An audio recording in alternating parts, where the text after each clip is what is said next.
Yang menghapusnya siapa? Ya? Yang menghapusnya siapa? Ya kalau di situ tidak dijelaskan. Yang penting kata Rasulullah di situ mencium rukun yamani dan aswad ya akan menghapus dosa sehabis-habisnya. Pertanyaan saya, Iya. benar, dengarkan dulu. Pertanyaan saya, di mana perintah Allah kepada Nabi Muhammad bahwa mencium rukun yamani dan aswad itu benar menghapus dosa? Di mana ayatnya? Di Al-Quran. Oke. Al-Quran mengatakan ma dalla sahibukum wa ma gawa wa ma yantiku anil hawa illa wahyu yuha. Datanya Bang, datanya. Saya baca. Al-Quran itu surah apa teman-teman? Teman-teman surah apa itu? Al-Quran berapa? Biar kita buka data. Ada Al-Quran sama saya di sini. Tunggu. Nanti disebutkan sama netizen di bawah. Saya cuman hafal ayatnya, nama surahnya saya lupa. Bukan surah Toha. Iya, enggak apa-apa. Sebutkan aja biar saya yang buka datanya, enggak apa-apa. Bukan surah Toha. An-Najm ayat 2, ayat 3, An-Najm ayat ya? 4. Oke, An-Najm ayat 3. Ntar saya balik kamera dulu ya. Ya.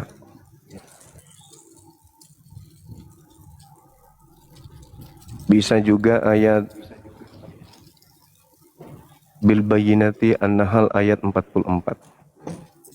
An-Nahl Data 44. Oke, Ayat An-Nahl 44. Sabar ya teman-teman ya. Kita pakai data kita teman-teman ya, karena Bang Zuma ini kalau ngomong asal ngomong aja tanpa data gitu. Tapi sekarang kita harus pakai data ini ya. An-Nahl. Pernah saya menyatakan dan itu viral, kalau saudara Kristen bertanya tentang Islam itu sangat kritis sekali emang. Tapi jangan pernah tanya tentang Bible. Nanti au. Oke, bentar ya. An-Nahl, mana An-Nahl di sini ya? Sabar ya. Santai aja kita Bang Zuma. Yang penting kan kita mencari kebenaran di sini. Silakan Bang. An-Nahl. Sabar ya. Iya. An-Nahl ayat 44. 44. Ya. 44. Oke. Kita bacakan teman-teman ya. Ini. Mereka kami utus dengan membawa keterangan-keterangan mujizat dan kitab-kitab, dan kami turunkan azkir atau Al-Quran kepadamu agar engkau menerangkan kepada manusia apa yang telah diturunkan kepada mereka, dan agar mereka memikirkan. Di mana di sini? Pertanyaan saya tadi Bang Zuma, di mana perintah Allah kepada Nabi Muhammad ya bahwa mencium rukun yamani dan aswad akan menghapus dosa sehabis-habisnya? Di sini nggak ditemukan perkataan seperti itu Bang. Udah lain ini, nggak ada perintah Allah di sini. Iya. Jadi Nabi Muhammad SAW itu diperintahkan kemudian untuk mengajarkan Al-Quranul Karim, agar Nabi Muhammad itu menjelaskan apa yang harus manusia lakukan. Nah, di dalam Al-Quran surah Ali Imran ayat 31, di situ dikatakan fattabi'uni, ikutlah denganku. Jadi kita diperintahkan mengikuti Nabi Muhammad. Apa yang diucapkan Nabi Muhammad kita harus ikuti, kalau itu adalah perintah. Makanya dikatakan dalam surah An-Najm, ma dalla sahibukum wa ma gawa wa ma yantiku anil hawa in huwa illa wahyu yuha. Jadi apa yang dikatakan oleh Nabi Muhammad itu adalah wahyu.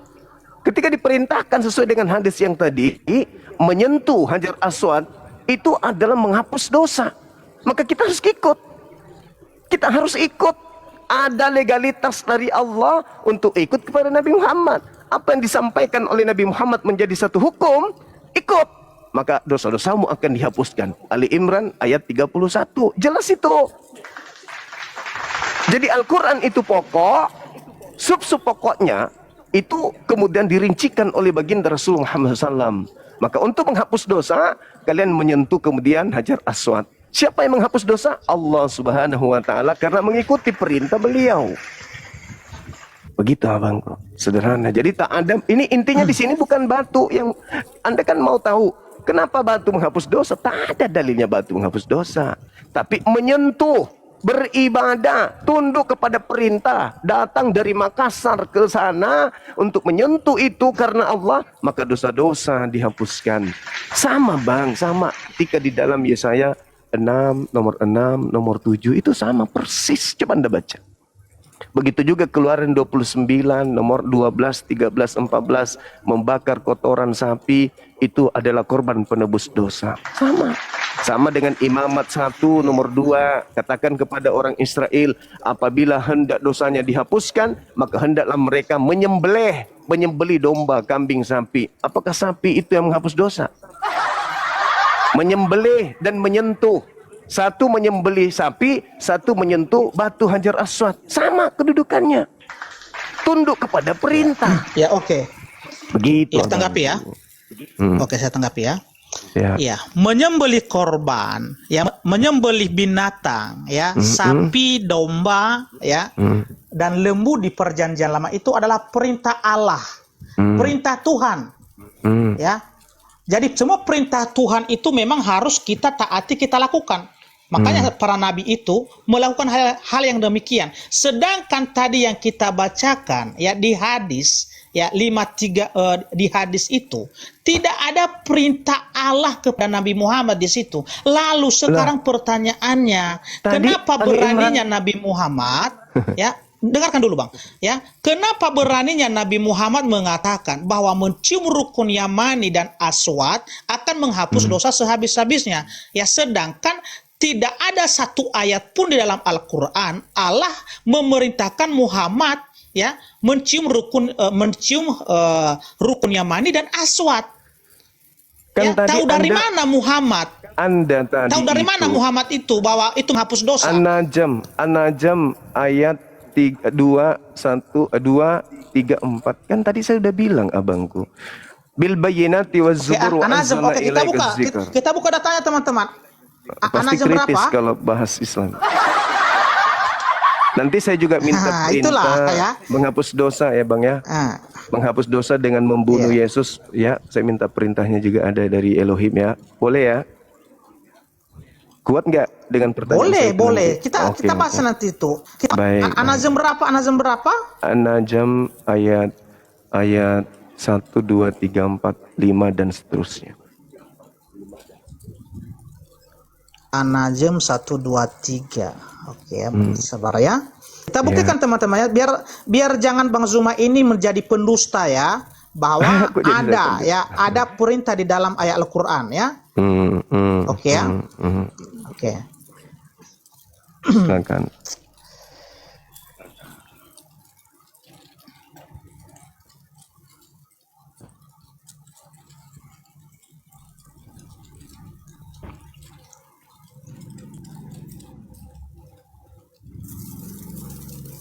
An-Najm 3 tadi ya. Ya, An-Najm 3 sampai 6 tadi ya. Saya bacakan. Dan tidaklah yang diucapkannya itu Al-Quran menurut keinginannya. Tidak lain Al-Quran itu adalah wahyu yang diwahyukan kepadanya. Ya, yang diajarkan kepadanya oleh Jibril yang sangat kuat. Ayat 6. Yang mempunyai keteguhan maka Jibril itu menampakkan diri dengan rupa yang asli, rupa yang bagus dan perkasa. Di sini menjelaskan bagaimana ya bahwa Al-Qur'an itu benar bahwa telah diterima oleh Nabi Muhammad dan yang dia sampaikan bukan dari keinginan sendiri. Lalu sekarang pertanyaannya di sini, di mana perintah Allah kepada Muhammad bahwa mencium rukun Yamani dan Aswad akan menghapus dosa? Nggak ada kaitannya di sini, Bang Zuma. Dia diberi wewenang nggak untuk menyampaikan pengajaran? Iya, menyampaikan isi Al-Quran kan. Lalu di Al-Quran itu dulu. Ya. Lalu dia di Al-Quran mana? Di Al-Quran ini mana perintah mencium rukun Yamani dan Aswad akan menghapus dosa habis-habisnya? Itu pertanyaan saya. Iya, di hadis itu tadi, di hadis di ucapan beliau, kan dia diberi wahyu. Dia kan diberi wahyu. Apa yang diucapkan itu bukan dari dirinya sendiri, melainkan wahyu yang datang kepadanya. Nah, kemudian Allah Subhanahu wa taala menjelaskan dalam Al-Qur'anul Karim, ya ayyuhalladzina amanu atiiullah wa atiur rasul. Perintah untuk taat kepada beliau. Perintah Allah untuk taat kepada Nabi Muhammad. Perintah Allah ketika hendak dosa-dosamu dihapuskan, ikuti beliau. Fattabi'uni. Kita sudah bacakan. Ali Imran ayat 31. Jadi Nabi Muhammad itu diutus ke atas muka bumi ini untuk mengajarkan isi Quran. Isi Quran itu mengajarkan jalan keselamatan. Apa yang diucapkan Nabi Muhammad itu adalah jalan keselamatan. Beliau mengucapkan hadis yang Anda bawa tadi itu. Makanya umat Islam itu berbondong-bondong ke sana, beribadah untuk menyentuh Hajar Aswad. Ikhlas karena Allah.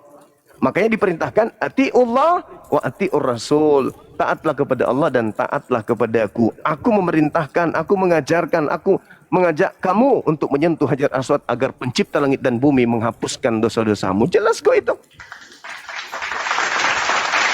Oke. Saya boleh balik bertanya? Iya, jadi biar netizen aja yang menilai di sini siapa pendusta di sini yang tidak jujur, ya. Karena pertanyaan saya tadi sama Bang Zuma, di mana perintah Allah kepada Nabi Muhammad, ya, untuk mencium rukun Yamani dan Aswad, menghapus dosa sehabis-habisnya. Tapi sampai saat ini teman-teman, Bang Zuma belum bisa ya menampilkan ayat itu.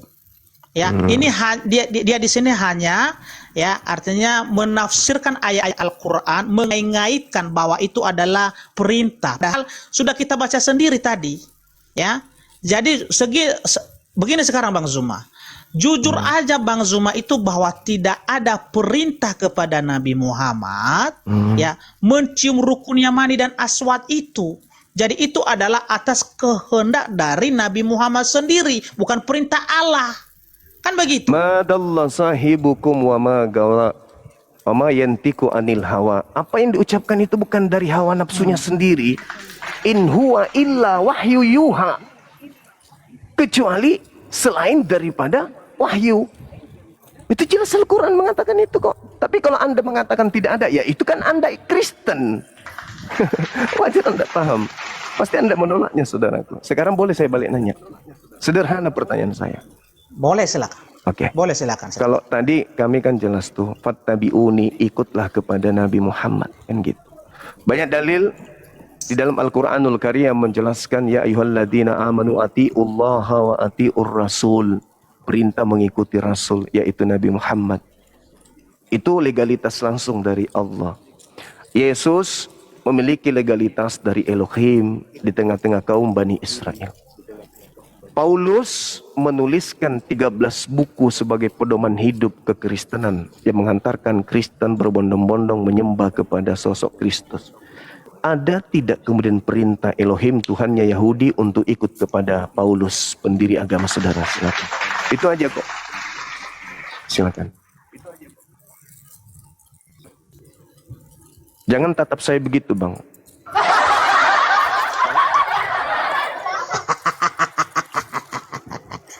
Oke, saya pakai data teman-teman ya.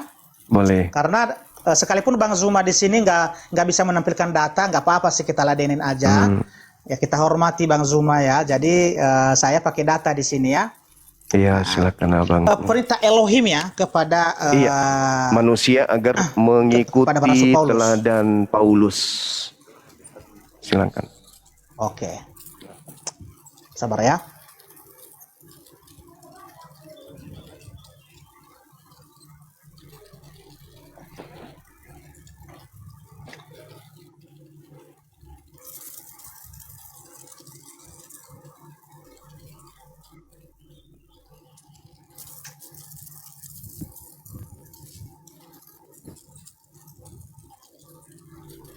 Ya ini.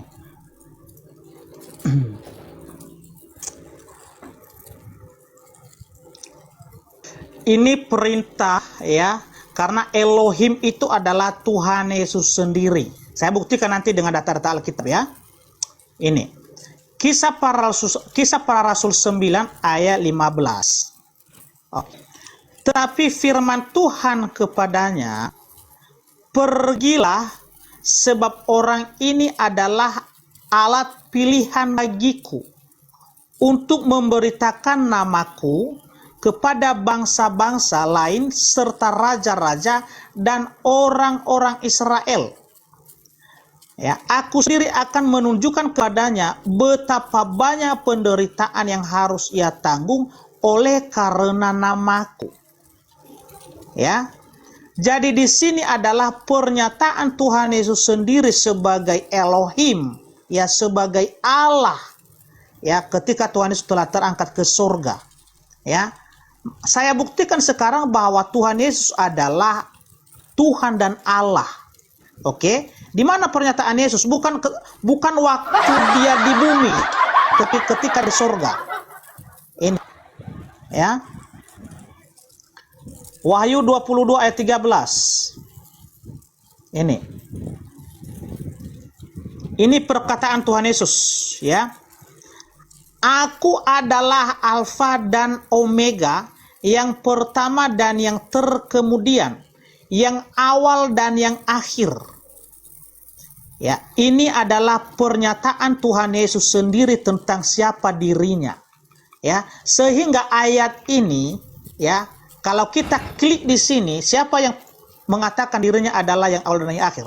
Ini ada di Perjanjian Lama di Yesaya 44 ayat 6. Ya, YHWH atau Yahweh sendiri yang berfirman, ya, yang mengucapkan kata-kata seperti yang diucapkan oleh Tuhan Yesus.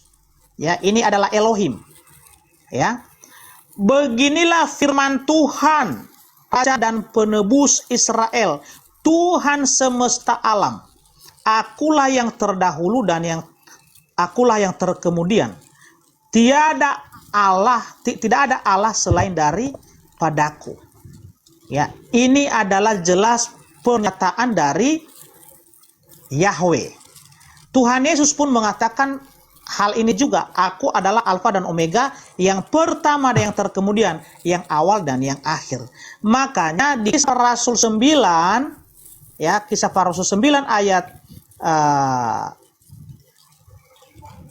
23 tadi, ya. Bentar ya. Ayat berapa tadi ya?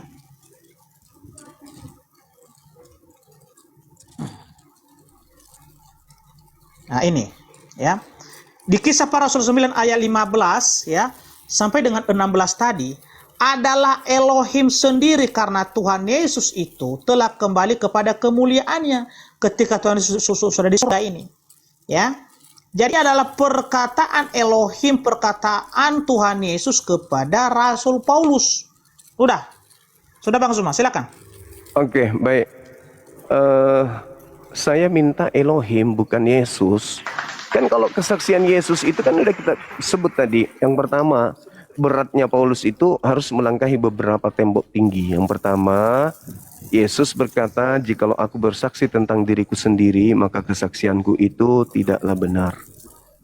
Yesus harus tervalidasi oleh Bapa Elohim, baru bisa benar. Yang kedua, Yesus berkata akan datang Yesus palsu menyesatkan banyak orang, dan Yesus palsu ini akan memiliki utusan-utusan, nabi-nabi, rasul-rasul. Yang pertama, Yesus ketika berbicara harus disaksikan oleh Elohim, baru bisa dipercaya. Yang saya minta pengakuan Paulusnya yang disaksikan oleh Elohim itu mana? Kalau cuman Yesus yang asli pun datang kepada Paulus, itu belum bisa dipercaya karena tidak ada kesaksian Bapa. Apalagi cuman makhluk mengaku Yesus, akulah Yesus, bla bla bla bla, dan seterusnya. Kemudian Kisah Para Rasul itu catatan Lukas yang dipersembahkan untuk satu oknum doang, bukan untuk seluruh manusia. Buku Lukas itu bukan untuk seluruh manusia. Kisah Para Rasul itu bukan untuk seluruh manusia, tapi untuk seorang yang bernama Theophilus. Kisah Para Rasul 1 nomor 1 Theophilus yang mulia di bukuku yang pertama, maksudnya di buku Lukas. Di Lukas 1 nomor 1 Theophilus yang mulia, banyak orang yang menyusun berita tentang peristiwa-peristiwa yang terjadi tentang kita, maka aku terpanggil untuk menyusunnya. Setelah aku menyelidiki dengan seksama, maka aku terpanggil untuk menyusunnya kembali. Kepada siapa? Kepada Theophilus. Yang saya minta ini saudaraku, sebagaimana Al-Quran. Saya minta Paulus ini ada legitimasi dari Elohim. Karena Yesus dan Bani Israel nyembah kepada Hashem Elohim. Bukan orang Yahudi nyembah kepada Yesus. Yesus turun ke bumi, sibuk 24 jam menyembah kepada Elohim. Paulus, kalau memang dia adalah orang benar kesaksiannya, maka kudu wajib ada kesaksian Elohim tentang kerasulannya. Itu tertulis di mana? Ya. Oke. Ya, baik. Langsung saya jawab ya. Ya, ada ya, karena pertanyaannya tadi Elohim ya. Jadi kita tahu teman-teman ya, kalau di Perjanjian Baru ini tidak ada kata Elohim di situ. Ya, karena Elohim itu adalah dari bahasa Ibrani. Ya, dari bahasa Ibrani. Sedangkan Perjanjian Baru adalah bahasa Yunani, ya. Theos dan Kurios.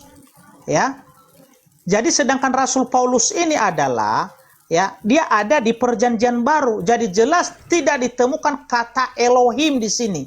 Sesuai dengan permintaan Bang Zuma. Tetapi yang ditemukan Yahudi adalah kata Theos dan juga berarti Kurios. dewa Romawi. Jadi berarti kalau Roma. Berarti dewa, Bang. Bagaimana? Yang datang kepada Paulus berarti dewa.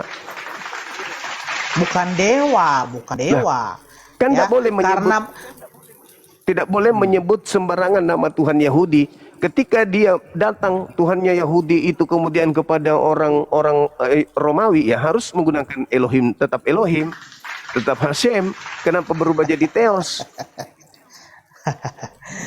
Oke, saya jawab aja dulu ya, bentar ya. Nanti kita bahas silakan, itu. Kalau dalil. soal original text-nya nanti kita bahas. Silakan. Itu ya, ini bukan topik kita sekarang ya. Iya, di Kisah Para Rasul Jadi yang Anda bawa itu kan, itu Tuhan berfirman kepadanya. Ada juga di dalam Kisah Para Rasul 10 nomor berapa itu? Kisah Para Rasul 9 nomor 10, bagaimana Ananias juga datang kepadanya Tuhan. Maka Tuhan berfirman kepada Ananias. Kan itu Tuhan yang mana dulu ini? Ya, oke. Kan yang saya minta bukan ini Yesus, teman-teman ya, karena Bapak yang Bapak. Iya. Begini ya. Pada suatu malam berfirmanlah Tuhan kepada Paulus ya, di dalam suatu penglihatan. Jadi jelas di sini ya, bahwa Tuhan sendiri yang berfirman kepada Paulus. Ada ya? Oke ya. Tuhan sudah siapa, saya Bang, tunjukkan situ? dalilnya. Tuhan yang dimaksud itu siapa? Ya, Tuhan adalah Tuhan Yesus. Ya, Yesus yang saya minta Bapa, Tuhannya Yesus. Ya. Bukan Yesus, Bang. Kalau Yesus terindikasi si palsu. Karena Yesus yang asli mengatakan waspadalah kepada Yesus palsu. Ya, yang datang menyesatkan banyak orang. Yang saya minta ini udah cukup teman-teman ya. Oke. Sekarang ya, sekarang pertanyaan saya juga sudah jelas di sini bahwa jadi nggak ada jawaban. Tuhan langsung yang Tuhan langsung yang berbicara kepada Rasul Paulus. Nah, itu katanya Yesus, saya, abangku. Sabar, Bang Zuma. Tenang Bang Zuma. Oke ya. Di Al-Qur'an, di ayat Al-Qur'an di mana bahwa Tuhan pernah langsung berbicara kepada Nabi Muhammad. Di mana ayatnya? Baik, bagus pertanyaannya. Di dalam Al-Quran surah Asy-Syura ayat 51, tidak pantas kemudian manusia itu bicara langsung dengan Tuhan kecuali melalui perantaraan 3 hal: wahyu, belakang tabir, dan juga malaikat atau Jibril. Tapi itu bukan jadi permasalahan. Yang datang menyatakan diri adalah malaikat Tuhan kepada Nabi Muhammad pun itu wahyu langsung dari Tuhan, bukan melalui perantaraan manusia yang bertuhan. Yang saya tanya ini kan, tadi Anda bertanya kepada saya, mana perkataan Allah untuk mengikuti Nabi Muhammad mencium Hajar Aswad? Saya balik nanya, mana ajaran Elohim untuk mengikuti kemudian Paulus agar menisbahkan dosa-dosa kita kepada darah Yesus yang disalib oleh orang Roma? Maka saya minta dalil yang setara. Adakah kemudian Elohim berfirman kepada Paulus? Atau itu langsung Yesus yang kepada Paulus? Nah, kalau langsung Yesus, hati-hati. Karena Yesus yang asli tidak berfirman lagi setelah dia terangkat ke langit. Segala firman yang engkau berikan kepadaku telah aku sampaikan. Artinya setelah Yesus terangkat ke langit tak ada lagi firman karena semuanya telah disampaikan. Adapun yang datang lagi menyampaikan firman, pergilah ke seluruh dunia, bla bla bla. Itu bukan Yesus lagi. Itulah yang dimaksud Yesus, waspadalah kepada penyesat yang datang kepada kalian memakai namaku. Nah, yang muncul dari kubur itu memakai nama Yesus. Apesnya bang, apesnya, dia mengatakan kepada aku telah diberi kuasa. Siapa yang diberi kuasa ini? Yesus? Enggak, Yesus tidak terima kuasa itu. Yesus mengatakan ketika penginjilan, aku tidak dapat berbuat apa-apa dari diriku sendiri. Yang keluar dari kubur, kepada aku telah diberi kuasa. Yang menjanjikan kuasa itu iblis. Anda baca Lukas 4, Matius 4. Yesus, jikalau engkau menyembah aku, maka segala kuasa akan aku berikan kepadamu. Sebab aku iblis berkuasa memberikan kepada siapapun yang aku kehendaki. Nah, iblis menghendaki menyesatkan manusia, maka kuasa itu diberikan kepada wakilnya. Siapa itu? Itulah yang memakai nama Yesus. Makanya Yesus wanti-wanti, hati-hati. Sekarang dunia dihakimi. Sekarang juga penguasa dunia dilemparkan keluar dari kubur. Nah itu dia, makanya ketika ditanya orang Farisi angkatan jahat ini minta satu tanda. Dan tidak diberikan satu tanda apapun selain tanda Yunus. Yaitu 3 hari 3 malam. Nah yang keluar 3 hari 3 malam dari perut bumi itu apa? Tanda untuk orang jahat. Ya. Oke, saya tanggapi ya. Silakan. Ya, puji Tuhan teman-teman ya. Ya, puji Tuhan kita Yesus Kristus ya, di mana pada hari ini ya Bang Zuma sendiri telah mengakui bahwa ya Allah tidak pernah langsung berbicara kepada Nabi Muhammad. Ya. Tidak pernah langsung ya. Sedangkan ya nabi-nabi di dalam Alkitab kita ya, baik itu Abraham, ya Musa, Elia, Yesaya, Yeremia, Allah sendiri yang langsung berbicara kepada mereka. Itulah yang membuktikan bahwa mereka itu adalah juru bicara Allah, nabi-nabi Allah, ya. Nabi-nabi Allah. Itulah yang membuktikan dan disertai dengan mujizat-mujizat, ya. Contoh seperti Abraham, apa mujizat kepada Abraham ya ketika Tuhan memerintahkan dia ya mempersembahkan anaknya Ishak, ada mujizat terjadi dengan tiba-tiba ada anak domba di situ ya untuk menggantikan Ishak. Mujizat kepada Nabi Musa, dia bisa membelah lautan ya, dia memukul batu keluarlah air ya, bahkan ada mana yang datang dari yang jatuh dari langit ya. Jadi itu semua membuktikan bahwa mereka adalah para nabi ya. Sekarang Bang Zuma, pertanyaannya, apa bukti bahwa Nabi Muhammad adalah nabi? Apa mujizat Nabi Muhammad? Ya, tadi Anda sudah mengakui bahwa Allah tidak pernah berbicara langsung kepada Nabi Muhammad, hanya perantaraan Jibril. Ya, jadi bagi saya itu tidak bisa dipercaya kalau bagi saya ya, karena di Perjanjian Lama makanya Nabi itu disebut sebagai juru bicara Allah karena mereka sendiri yang langsung mendengarkan suara Tuhan, ya, yang langsung mendengarkan firman Tuhan, bukan pakai perwakilan, ya, enggak, ya. Jadi langsung Tuhan langsung sendiri. Pertanyaan saya sekarang, mujizat apa yang telah diberikan Tuhan kepada Nabi Muhammad untuk membuktikan bahwa dia adalah nabi? Silakan langsung. Yang pertama, Anda sudah mencoba melakukan satu gerakan seperti gerakan di gereja untuk menipu, membohongi orang dengan mengatakan bahwa nabi-nabi bicara langsung dengan Tuhan. Keluaran 33:20, tidak ada nabi yang berbicara dengan Tuhan langsung mati. Karena tidak ada nabi yang melihat Tuhan, itu nggak ada. Keluaran 33 nomor 20 itu jawabannya. Yesus juga berkata dalam Yohanes 5 nomor 37, tidak ada orang yang melihat Tuhan. Jadi ini bukan gereja. Lalu kemudian Anda bertanya tentang mujizat Nabi Muhammad. Setiap nabi itu beda-beda mujizatnya. Nabi Musa belah laut. Yesus ada nggak belah laut? Nggak ada. Nggak ada. Jadi masing-masing sesuai dengan keadaan zamannya. Yang dibutuhkan kemudian ketika roh kebenaran itu datang, hanya mengajarkan segala kebenaran, keadilan, dan penghisapan dunia akan dosa. Bukan Anda baca dalam kitab saudara sendiri, ketika roh kebenaran itu datang, yaitu Hamed, maka dia akan mengajarkan segala hukum-hukum. Nah, jadi mujizat yang datang itu adalah penegakan hukum di tengah manusia, di mana hukum itu tidak bisa dikalahkan, dibantahkan oleh kekuatan apapun di atas muka bumi ini. Itulah hukum Islam. 1400 tahun silam sampai hari ini tegak, tidak ada hukum di atasnya yang bisa menggantikannya. Itu fakta. Jadi mukjizat itu diberikan kepada para nabi sesuai dengan misinya. Kalau Nabi Muhammad itu misinya memberikan hukum sampai hari kiamat tidak boleh berubah. Itu yang dinubuatkan dalam Yesaya 33 nomor 2.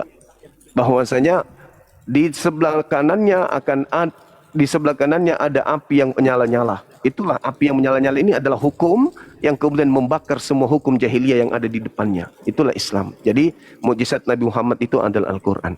Kembali kepada pertanyaan saya, pertanyaan yang sama. Kalau Paulus berbicara langsung dengan Elohim, itu di mana dalilnya? Silakan. Oke teman-teman ya, jadi itu tadi sudah kita bacakan ya di Kisah Para Rasul ya, 18 ya. Itu pengakuannya Yesus cuman suara doang, bukan Elohim itu. Baik. Ada atau tidak ada, Bang? Itu aja dulu. Ada atau tidak ada Elohim bicara langsung? Ada, udah saya jawab ada, udah saya jawab tadi. Dalilnya mana? Saya itu tidak mau mengulangi, ya saya tidak mau mengulangi jawaban saya. Yang ditulis Kisah Para Rasul 18. Itu yang datang. Kisah Para Rasul 18 ayat 9. Pak Devi, saudaraku, yang datang itu makhluk. Mulai nggak tertib ini, Bang Zuma, mulai ya. Yang saya minta dalilnya, Tuhannya Yahudi. Yang datang itu kan cuma ngaku-ngaku Yesus. Kalau ngaku Yesus itu, kata Yesus itu penyesat, gugur. Yang saya minta Elohim.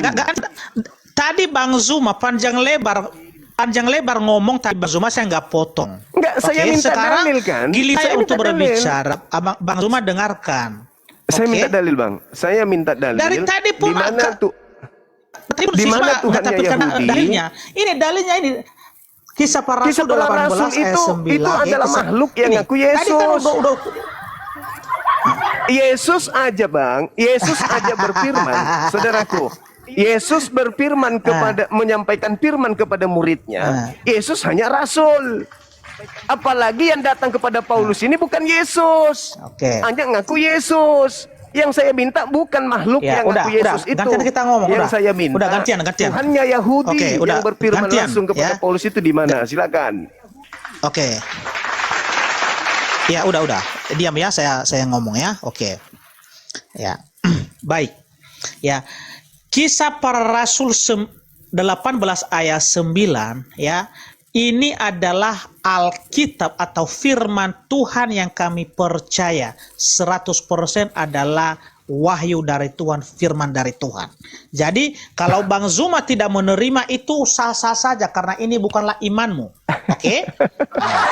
Akan tetapi kita kembali tadi. Oke ya? Hargai forum Anda dong. Ketika saya bertanya tadi, saya minta dalil. Waduh, nanti kalau saya mute nggak terima ini.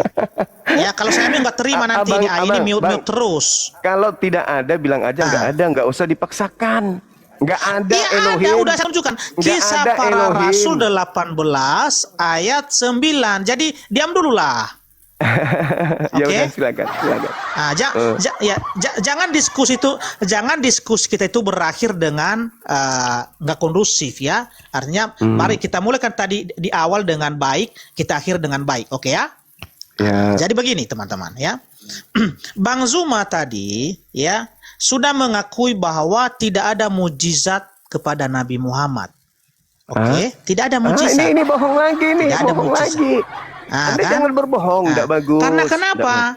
Ya, karena belum ada data berbeda-beda. Belum ada data yang ditunjukkan ya di dalam Al-Quran bahwa inilah Muhammad punya mujizat. Pendetamu. Ya? Waduh. Bang Zuma, diamlah. Anda Giliran saya mengatakan berbicara gimana sih? saya Nanti mengatakan kalau Nabi saya Muhammad. mute nanti Jangan berbohong, nggak enak Bang Abang. Zuma. Jangan berbohong, nggak bagus. Saya mengatakan setiap nabi memiliki mukjizat yang berbeda. Nabi Muhammad diberi mukjizat kitab termaterai. Diam dulu Bang Zuma. Saya berbicara Tapi jangan giliran saya berbohong, itu berbicara nggak bagus. sekarang. Jangan berbohong. Mau lanjut nggak? Mau lanjut nggak?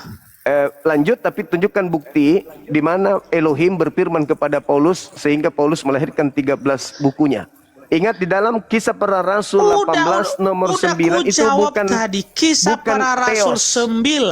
9 Itu bukan Theos, Bang. dan juga Kisah Para Rasul 18 udah Itu bukan saya sebut Theos, tadi itu ayatnya. kurios. Itu kurios. Ya. Bukan Theos, itu kurios. Ya. Yang Jadi saya sekarang minta itu, ya, yang izinkan saya saya minta itu berbicara lah. Atau ketakutan Tuhannya Bang Zuma Yahudi. kalau saya berbicara ya? Bukan Memang kalau saya ketakutan, bertanya Bang Abang. Zuma berat itu Bang Zuma ya. Oh enggak, Berat kalau saya bertanya Bang Zuma. memang kritis. Kan udah Iya. aku bilang, ada Oke, PT ya. saya itu yang lagi viral. Orang Kristen kalau bertanya Islam kritis sekali. Tapi kalau dia ditanya itu paling takut kalau ditanya tentang Bibelnya. Oh, Enggak, kayak orang cacing kepanasan tadi, gitu. Puluhan saya sudah kasih kesempatan sama Bang Zuma Kisah untuk Para bertanya Rasul sama 18. saya. Sekarang Kisah Para Rasul 18 kenapa Bang nomor Zuma 9 tidak itu berani bukan mendengarkan Theos. saya? Kenapa? Itu kurios, Abang. Aduh. Pertanyaan saya, gimana sih? Bapak itu, kalau saya mute nanti di Bang Depi suka mute. Oke. Padahal nggak mau mendengarkan saya, Bang Zuma. Gimana sekali, itu? kesempatan saya sekali dengarkan. Kalau di dalam bahasa Yunani, Oke, silakan. bapak yang disembah oleh orang Yahudi itu disebut Theos atau disebut Kurios?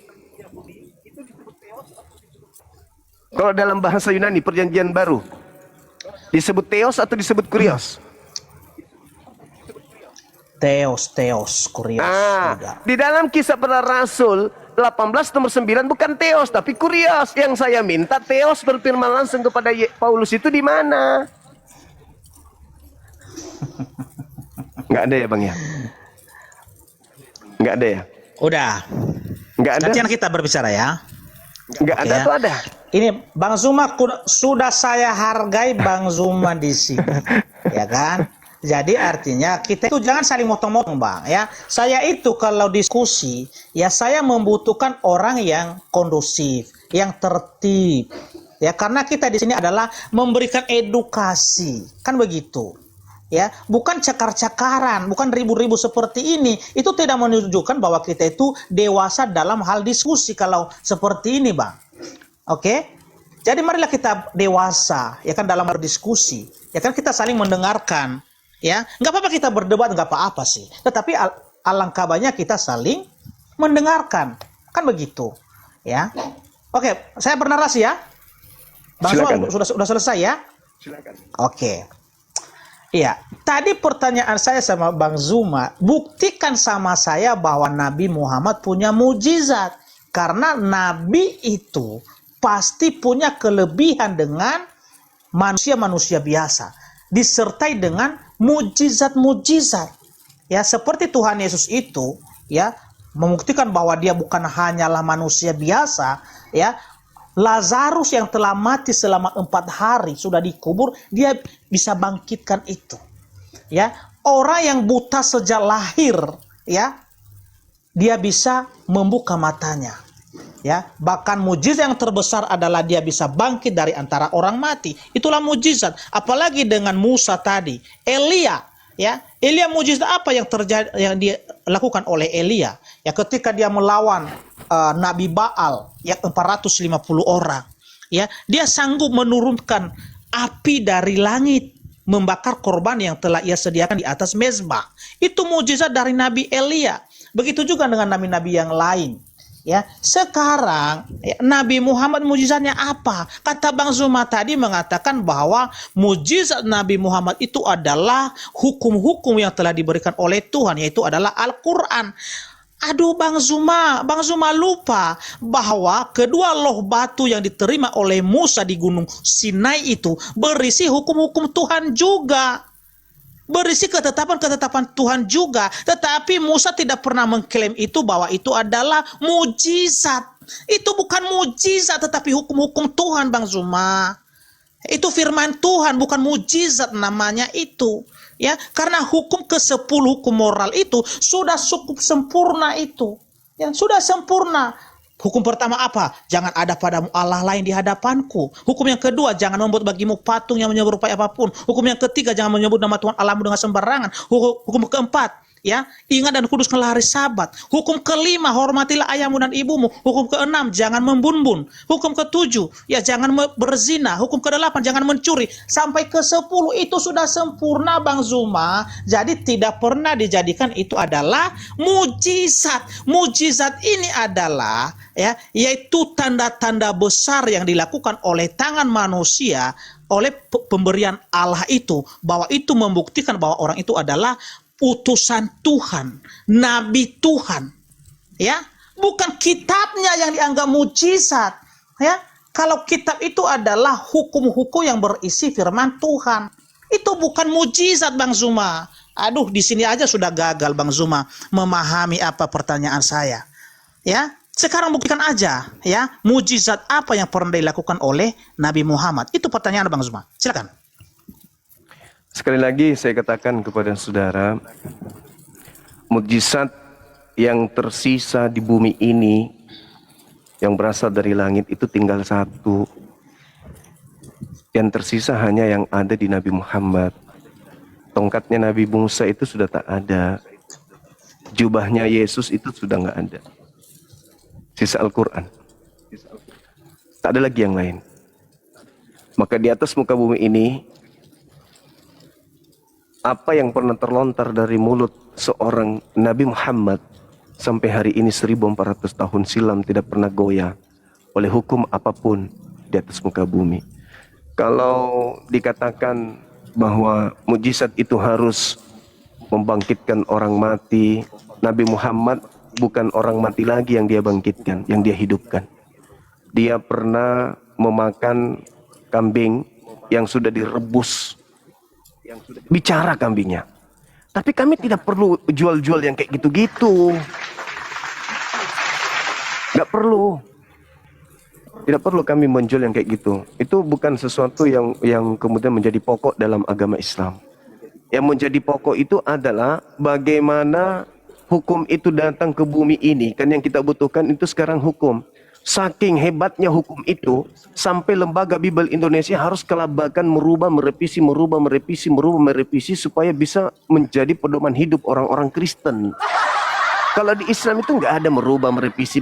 Kenapa? Karena itu firman Tuhan dari langit yang baku sampai hari kiamat. Tidak bisa ada yang mengalahkan itu.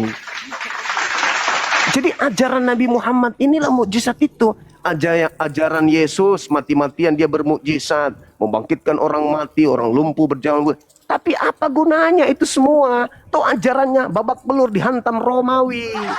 Begitu juga ajaran para nabi. Apa guna mukjizat-mukjizat itu? Tak ada gunanya. Tapi kalau Nabi Muhammad bermukjizat berupa pernyataan-pernyataan, kalimat-kalimat ilahi turun kepadanya, sejazirah Arab tunduk berserah diri kepada kalimat yang keluar dari mulutnya.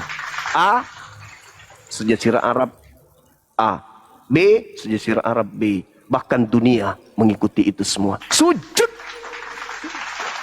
Yesus sujud.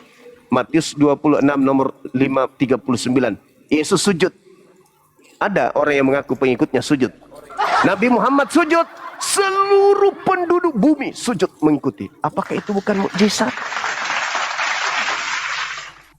Prabowo, Soeharto, orang hebat-hebat, bisa dia menundukkan kemudian penduduk Indonesia se-Indonesia? Gak bisa.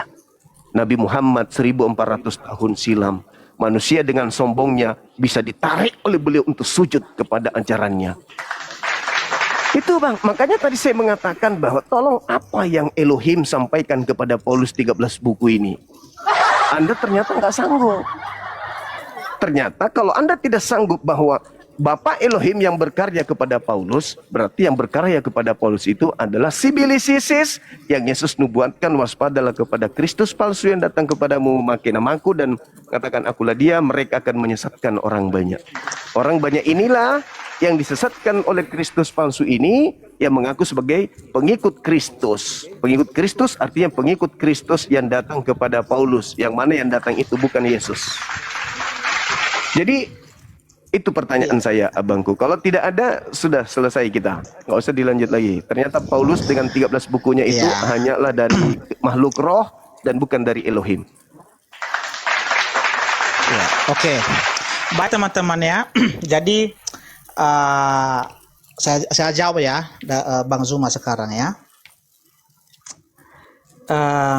Sabar teman-teman. Saya buka data dulu ya.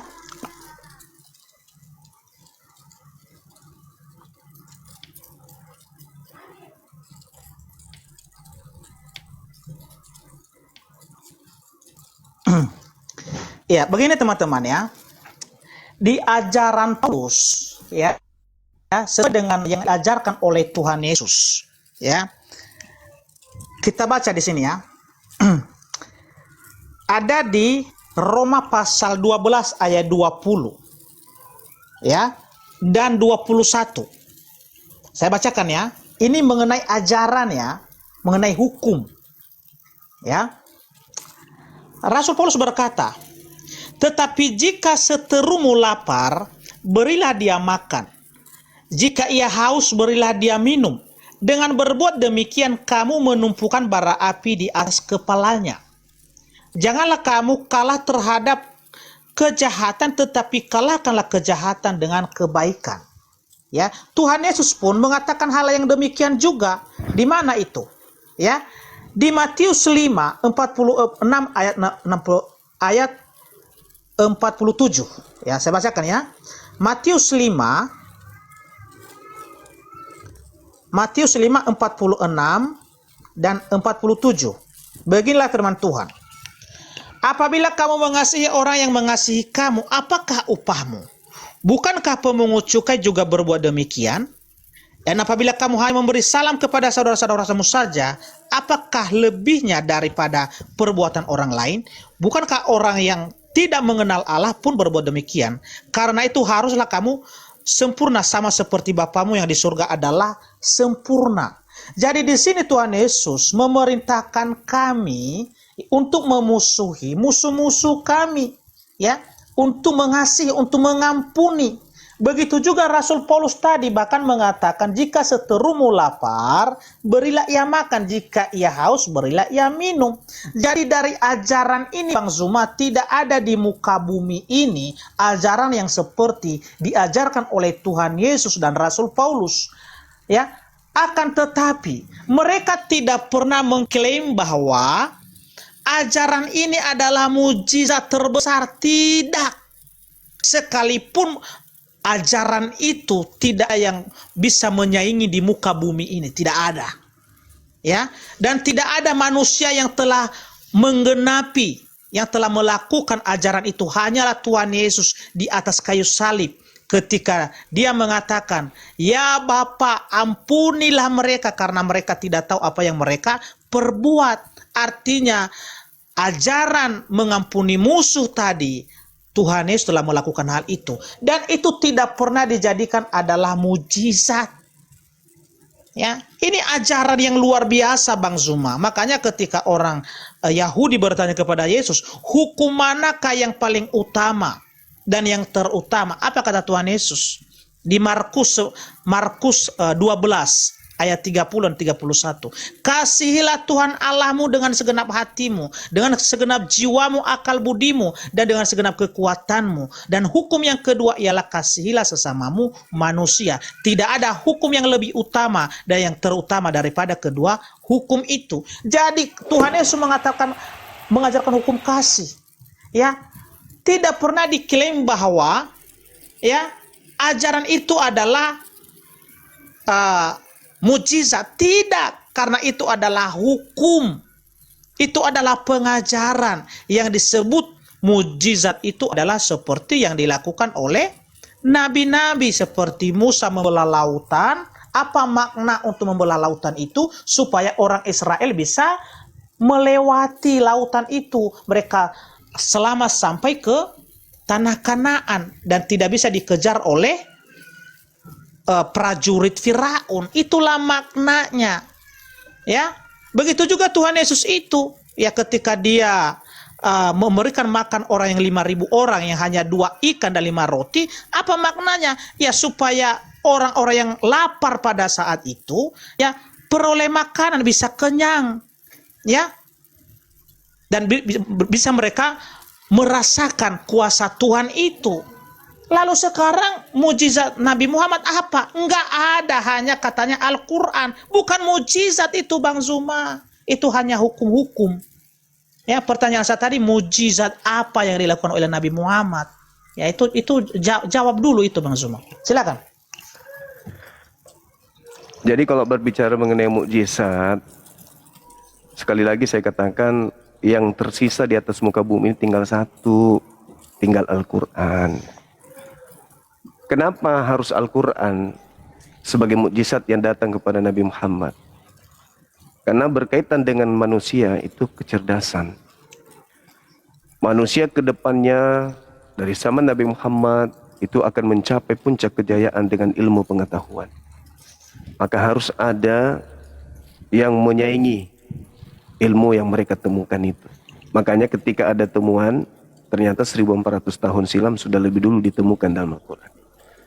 Kalau mengenai membangkitkan orang mati hari ini, misalnya jangankan Nabi Muhammad, di zaman sekarang nih, di tengah-tengah Indonesia tiba-tiba saja ada orang datang membangkitkan orang mati. Apa yang terjadi? Kira-kira apa yang terjadi di atas muka bumi ini? Orang akan datang menuhankan orang tersebut. Apakah itu yang diinginkan Tuhan? Atau ketika kemudian hari ini ada orang yang sama seperti Nabi Musa, tongkat bisa jadi ular. Maka semua orang akan datang kemudian berguru untuk jadi tukang sihir kepada Nabi Musa. Apakah itu yang dibutuhkan kemudian alam semesta? Enggak. Bukan membangkitkan orang mati yang kita butuhkan sekarang. Bukan kemudian tongkat jadi ular yang kita butuhkan sekarang. Tapi adalah ilmu pengetahuan. Itu yang dibutuhkan oleh manusia hari ini. Makanya di Indonesia alhamdulillah sudah ada kemudian bank atau pegadaian atau asuransi yang kemudian jelas itu berasal dari sumber Al-Quranul Karim. Yang dibutuhkan sekarang bukan mukjizat-mukjizat seperti itu, karena sudah ada kemudian rumah sakit, sudah ada jalan tol yang bisa menyeberangi lautan, sudah ada pesawat. Itu nggak dibutuhkan lagi yang kayak gitu. Maka yang dibutuhkan manusia sampai hari kiamat itu adalah ilmu pengetahuan yang dibutuhkan. Jadi, kalaupun Anda penasaran tentang mujizat-mujizat receh, seperti ngasih makan orang banyak, menghidupkan orang mati, silakan Anda ketik aja di Google. Daftar mukjizat Nabi Muhammad lengkap dengan hadisnya, ada di situ. Sebagaimana Anda membaca hadis tadi di Google, sekarang Anda ketik Google aja, ketik di situ. Daftar mukjizat Nabi Muhammad. Nah, Yesus mukjizatnya kecil. Nabi Muhammad itu bisa menghidupkan kerikil-kerikil sampai kerikil itu bertasbih. Silakan Anda buka di Google. Cuman saya nanti takut kalau saya buka semua mujizatnya, kalian beralih dari menyembah Yesus ke menyembah Nabi Muhammad. Untuk itu saya masih fokus kepada pertanyaan saya, saudaraku Depi. Kalau Anda membahas materi terakhir dari sesi Anda tadi ini, itu nggak ada hubungannya dengan pertanyaan saya. Anda hanya melarikan pertanyaan saya supaya saya itu seakan-akan seperti jemaat lupa terhadap pertanyaan. Enggak, saya akan kejar Anda.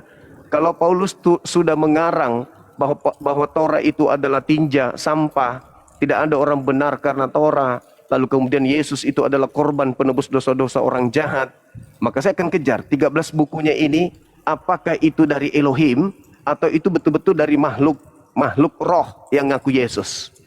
Kalau makhluk roh yang mengaku Yesus inilah yang datang kepada Paulus, berarti tergenapi sudah. Yesus palsu itu ada di Paulus dan orang banyak yang disesatkan itulah Kristen. Maaf, itu fakta real.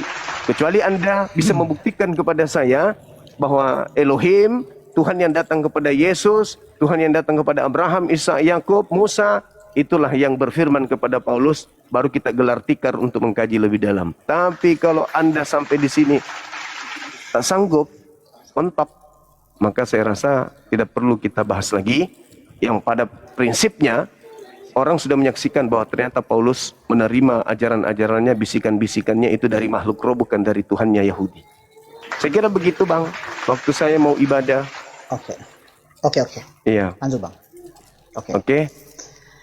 Oke Bang Zuma, oke. Saya pamit ya. Ya enggak. Makasih ya. Oke. Oke, siap. Oke, terima Terima kasih kasih. saudaraku Depi, Anda pendeta Oke. yang baik. Oke. Teman-teman Ya, muslim salam yang toleransi ada Bang di bawah, Zuma. Oke. saya siap. Teman muslim yang ada di bawah, terima kasih sudah menyertai kami di sini, yang ada di YouTube juga, Masya Allah. Semoga kita semua bisa mati dalam keadaan waras, meninggalkan bumi masih dalam keadaan waras, tidak pikun, ya, sehingga kita berada pada posisi muslim. Terima kasih Bang Devi, tetaplah berkarya, ajak manusia-manusia lebih banyak lagi untuk mendengarkan khotbah-khotbah Bapak, supaya orang itu bisa tercerahkan, ya, menuju kepada kebenaran. Terima kasih. Assalamualaikum warahmatullahi wabarakatuh, sahabat muslim, dan semangat siang saudaraku Depi. Pamit undur diri. Terima kasih. Oke, Waalaikumsalam warahmatullahi